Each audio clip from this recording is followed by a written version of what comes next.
Purely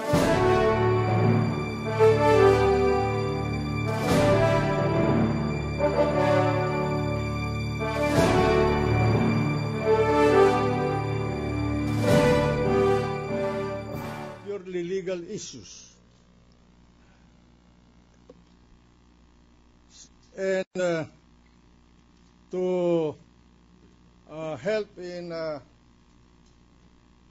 an orderly proceedings in this trial. Should any member of this court require more time to propound questions later on, an extension of not more than 2 minutes will be allowed to him or to her. However, for an orderly proceeding, so that there will be no interruption in the testimony of the distinguished respondent who will appear before us, I would suggest that we finish with the direct examination by the defense, with the cross-examination of the prosecution, and then if there is any redirect, let the redirect be done, and if there is any recross, let the recross be completed before any member of this Senate sitting as an impeachment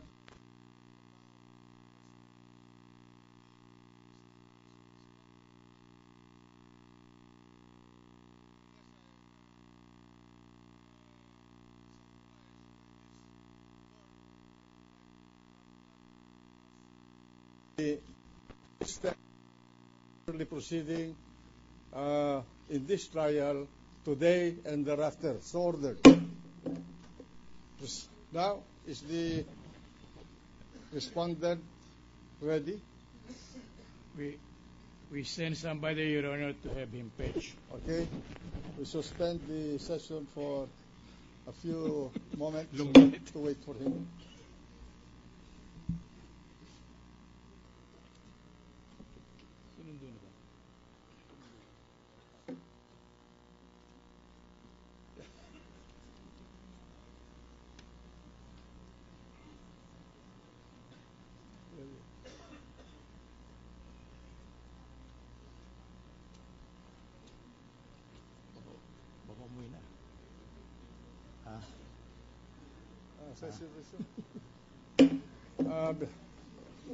I would like to add, before the Chief Justice is sworn in as a witness, to request the gallery to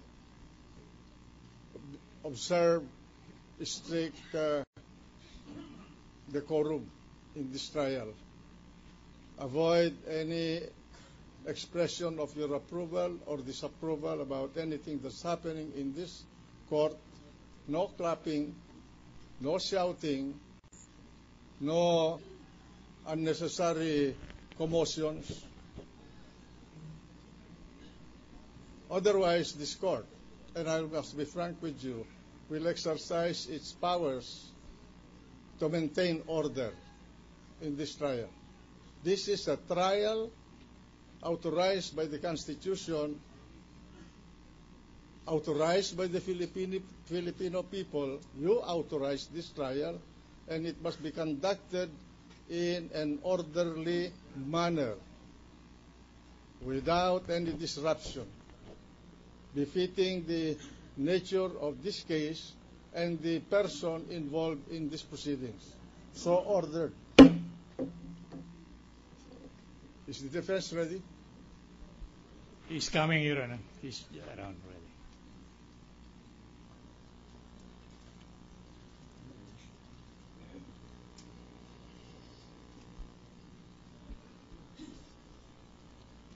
Nag-request siya ng chief.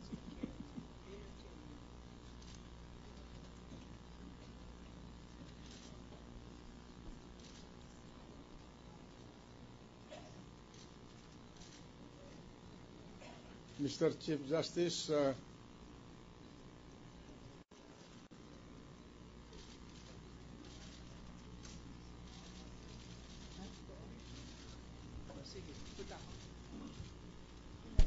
Mr. Mr. Chief Justice, welcome to this court.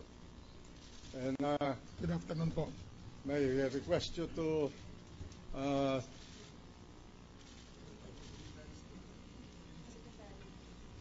take your oath before we proceed with the trial.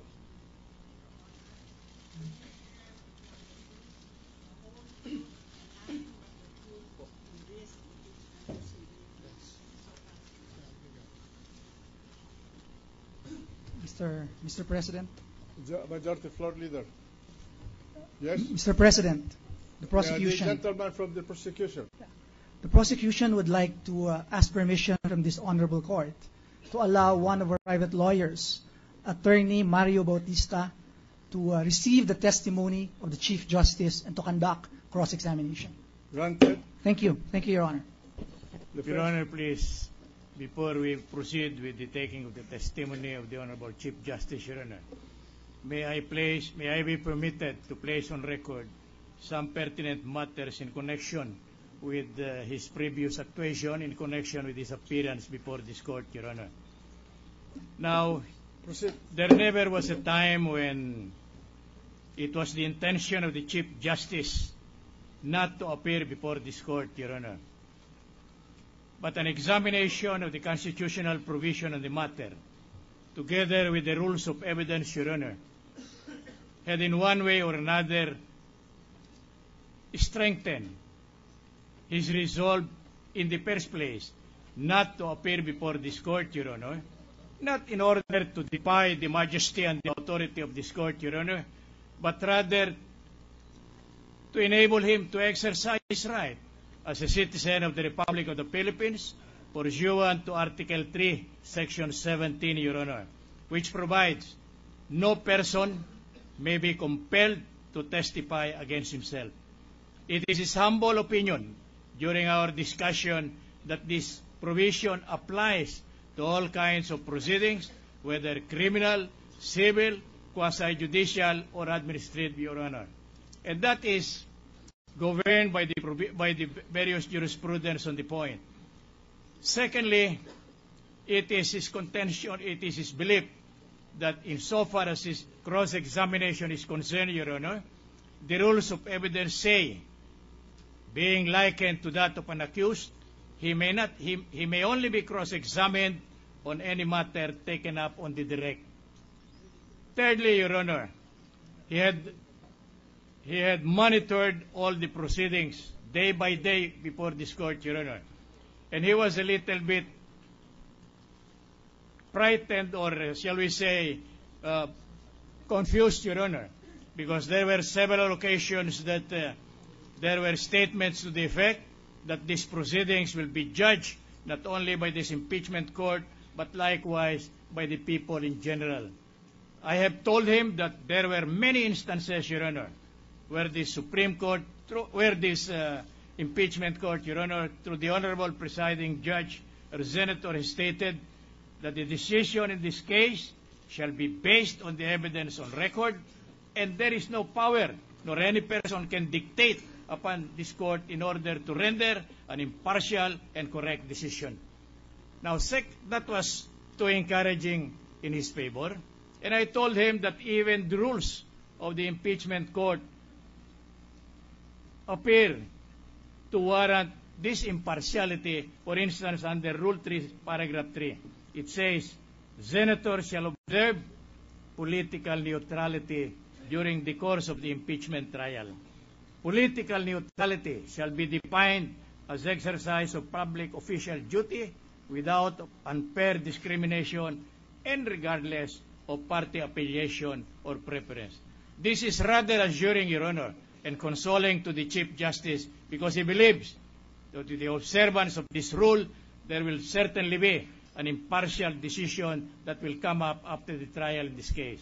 Now, secondly, Your Honor, I have examined the oath of office of the senator judges, which states, I solemnly swear that in all things appertaining to the trial of the impeachment now pending before this court, I will do impartial justice according to the Constitution and to the law of the Philippines. That practically negates, Your Honor, whatever misapprehension he has. That's why I have chosen to appear, brought about by the respect of this impeachment court, Your Honor, and to render himself submissive to the power and authority and jurisdiction of the Honorable Impeachment Court. Thank you, Your Honor, for the opportunity. Thank you for reminding the members of this impeachment court about these principles, and I would like, as chair of this court,